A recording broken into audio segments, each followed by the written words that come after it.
Sean Cardinal O'Malley has served as Archbishop of Boston since 2003. He just turned 80, and having reached that milestone, Pope Francis accepted his resignation.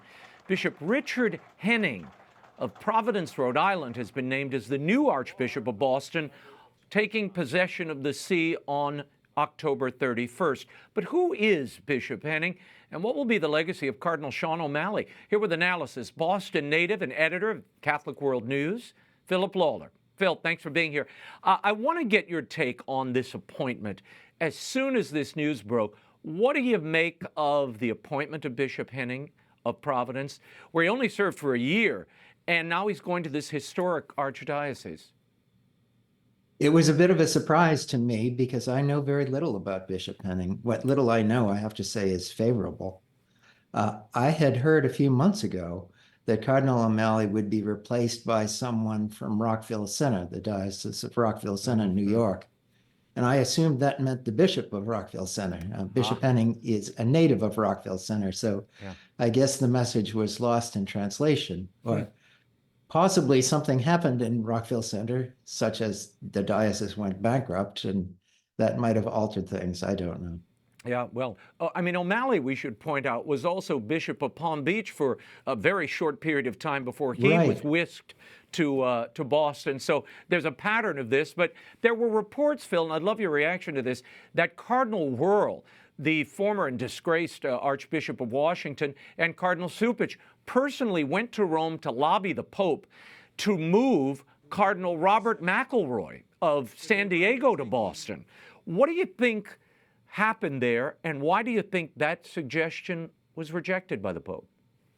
Cardinal McElroy is clearly one of the Pope's men. That's why he's a cardinal, although still waiting for a metropolitan archdiocese. And these two are the cardinal's men. Cardinals Cupich and Wuerl, both created as cardinals by Pope Francis, both in line with his liberal theology and ideology, so they wanted one of their own in Boston. I think, and I'm given to understand, that Cardinal O'Malley was opposed to that suggestion. That doesn't mean we're out of the woods, because there's an opening soon coming in the Archdiocese of Washington where Cardinal McElroy might find himself very welcome. Wow.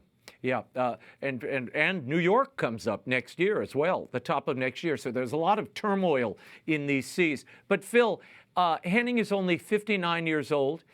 He himself was reportedly shocked by the appointment. What have you heard from others about Henning? What kind of shepherd do you think he'll be? You mentioned Rockville Center. He was an auxiliary in Rockville Center, we should say. Right, a priest and then an auxiliary, and then he was moved to Providence, and as you say, has been there really a fairly short time. All I can say is Providence is down the street from Boston, and friends in Providence think highly of him. He has been supportive of the Catholic tradition there. He has been really a listening bishop, which he's promised to be in Boston, and he succeeded Bishop Tobin, who was a relatively conservative bishop there and didn't make any enemies.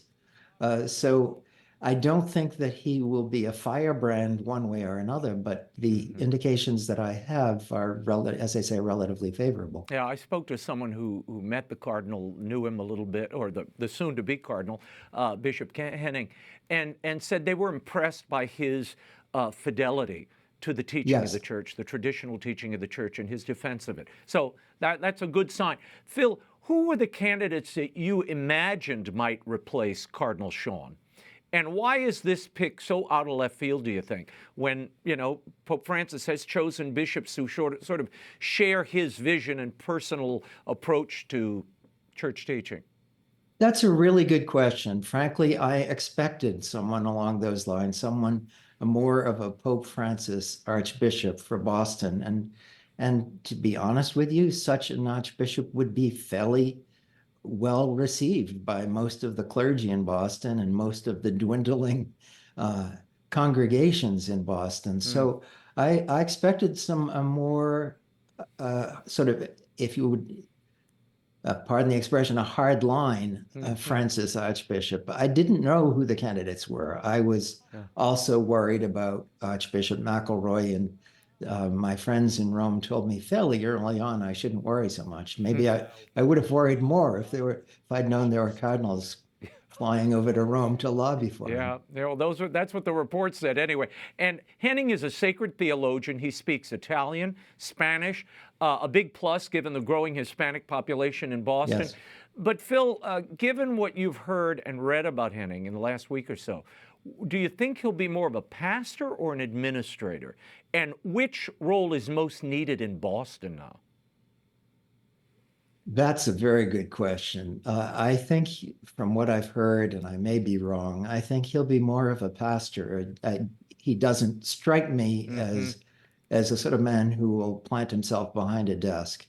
And the fact that he said right away at his first press conference in Boston that he planned to spend the first year listening and learning about the archdiocese, that speaks more to me as a pastor, because boy, does this Archdiocese of Boston need an administrator. It is in big trouble, has been in big trouble for a very long time. Okay, well, this is a good place to end our interview, Phil. Reflect on the tenure of Cardinal Sean O'Malley. What do you think will be his lasting legacy in Boston?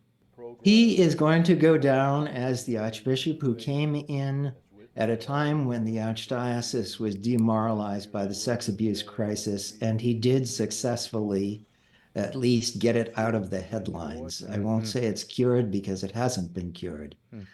When he came into this city, Boston, the church in Boston was in free fall. 20 years later, he's leaving, and I'm afraid the church is still in free fall. The dwindling mass attendance, the budget that's out of balance or balanced only by the sale of real estate from parishes that are closing. We have a lot of work to catch up with in Boston. Wow. Well, blessings to the new Archbishop Henning as he takes on that responsibility. And we'll leave it there. Catholic World News editor Philip Lawler's reporting and commentary can be found at catholicculture.org. Thank you, Phil.